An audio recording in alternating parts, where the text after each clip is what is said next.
to India, and we're very, very happy to have you here with us at Divershefy.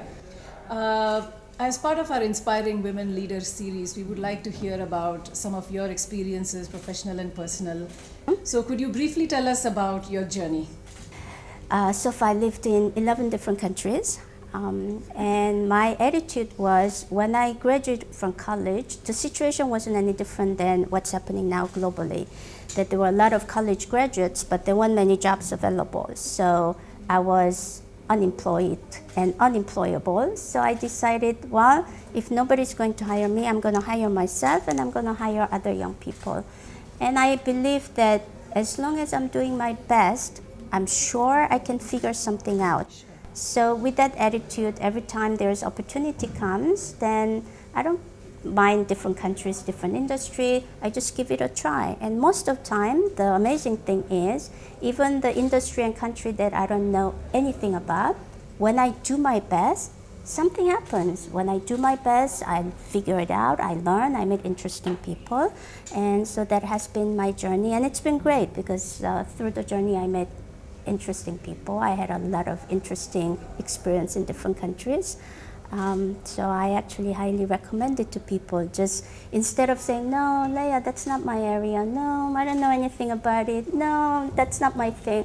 How do you know? You never tried. Right. Until you try, you don't know. You know, a lot of women pursuing a career always have this tussle and tug of war between motherhood and still pursuing their professional career. There's always a struggle between, should I become a full-time mother? Should I become a full-time working woman? How do I balance these two? But in your case, motherhood turned out to be the mother of invention. Can you talk a little bit about that? Okay. So, well, firstly, I was very much into business. I was a CEO of a mail-order company. The company was growing leaps and bounds, and I was so excited, and I was enjoying it so much. So I wasn't really thinking about being a mother. So actually, my son was an accident. So then I said, oh my God, what am I going to do? And I said, well, I'm sure that I can manage. And then once my son was born, again, out of expectation, I wasn't prepared to be a mother. And I find that it's actually a wonderful experience. So I didn't want to give it up. I didn't want to hire a nanny to raise my son. And I said, well, you know, what's the point of having a baby if I'm not going to be a part of his life? So I decided not to be a CEO of the company, which was very demanding. And then I reshuffled. And actually, at that time, I had a very good friend and a coach who actually helped me to clarify. So I was telling him, you know, my career is going so well, company is doing so well, and you know, this could be worth a lot of money. I don't want to give it up. And then he told me, Leah, 5 years from now, the same ability you have now to grow the business, do you think you will have it, or will it disappear? So I said, probably I will have it. How about your son? 5 years from now, will he be the same person if you were a part of his life, or if you weren't part of his life? And all of a sudden it clicked. Oh yes, me being a business person, it can wait. I can put it on hold. But my son, he cannot wait, because I cannot tell him, Philip, would you hold on growing for 5 years until I'm ready? So at that point, I made a decision that I'm going to be a full-time mother. That's going to be my first job. But I'm going to have a second job, because you can have a part-time job. Why not? So my part-time job was being a consultant, so instead of CEO. And then once I made it very clear that my full-time job is a mother, I clearly communicated that with my potential client. So I told them, because I'm a mother and my son is small, when my son is in their care, I can come and have a meeting with you. Otherwise, I'm available on the phone, but not in person. And that was a rule that I followed. So my work hours slowly increased as my son got older. So from 3 hours, it became 4 hours, 5 hours. But I took my first job as mother very seriously. So I don't even bother to tell people that I run a business, because it's my side job. My first job is mother. So I interact with other mothers as a full-time mother. I do everything that other full-time mothers do. And it's been great. So when I first started doing this, my friends were saying, Leah, if you do that, your clients are not going to take you seriously. And they think that, you know, you are not really good enough, that you are putting your motherhood the first priority. But actually, I was very lucky. I was very clear about my rules with my client, and they happily accepted. So I always had a huge dining room in my house, because when my son is at home, we have business meetings in the dining room. And my client didn't mind. Actually, they thought it was very nice, kind of being at home, and then, you know, my son will be running around and he'll be playing under the table, and we will have the flip chart in the house. So my son used to play with the flip chart that I used for the meetings. And it was a great experience, and I was really amazed how supportive the clients are. As long as you can show that you are really professional, you are very good at what you do, they will accommodate. So as my son grew and my number of hours increased, my business grew very slowly, organically. So it was the growth. My son is now 21 years old. So it was a business that grew over 21-year period. Wow, okay. And so it was a wonderful experience. And I would say I am very blessed that I was able to enjoy the motherhood fully, and then also enjoy the business side. But actually, motherhood transformed me, and I'm glad that I had this happy accident, because actually I wasn't a very good leader. I was a very good business person, but there's a difference between being a business person and being a leader. Before I became mother, I was very business focused, okay, and I wasn't very sensitive to people. I wasn't very patient.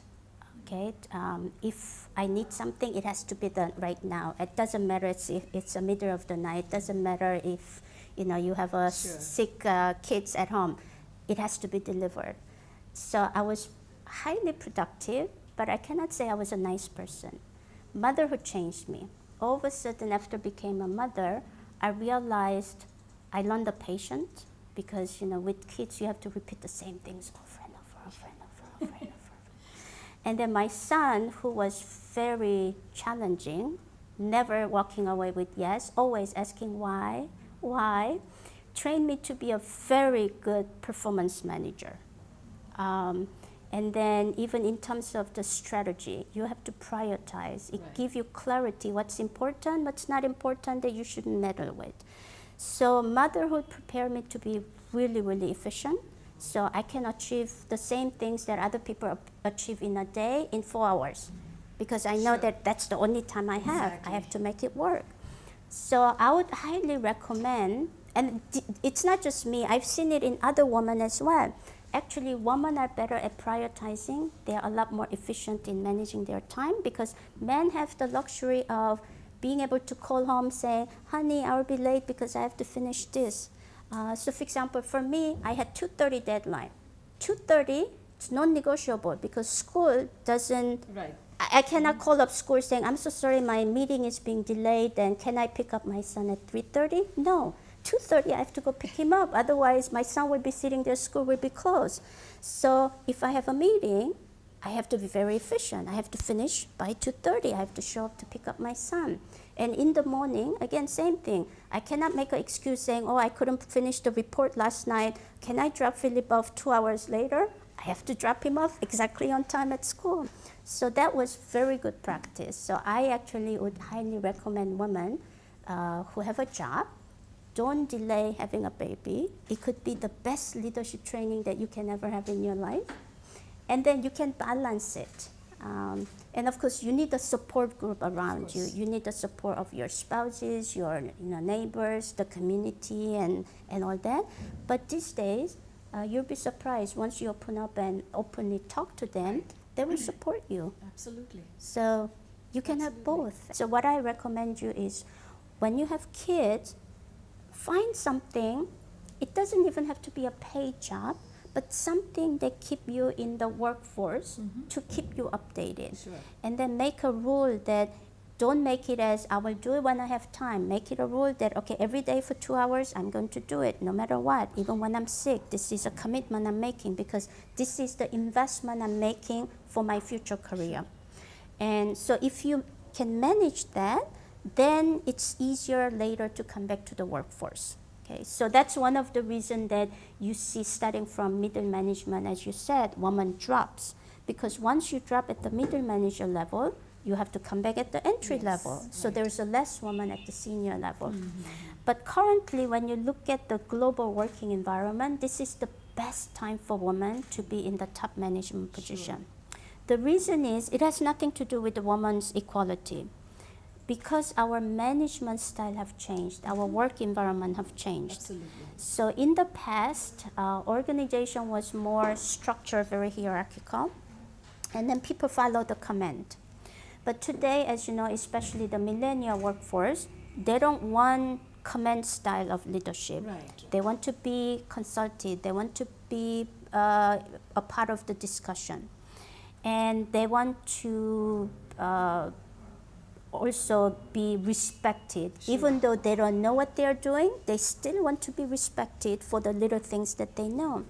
So it turns out that women are much better with that kind of inclusive leadership than men are, because men are still, again, we are kind of overgeneralizing it, but in general, men are more goal-oriented. They see the goal and they just run straight toward it.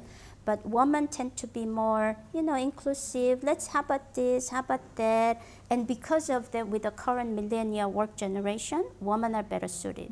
That's one of the reasons that these days you see more women rising up in the big companies to the top position.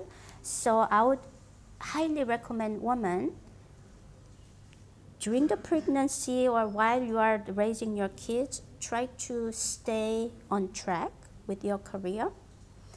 And then try to focus more on leadership development rather than just technical skills. Then you can have a very successful career at the higher level, leading organization into the success. So it's a win-win situation that women can progress their career, but also organization need that kind of leaders. Right. That's very, very valuable advice, Leah. We're so happy that you could come here and we could talk to you and hear of your great experiences. Thank you again very much for coming. Thank you.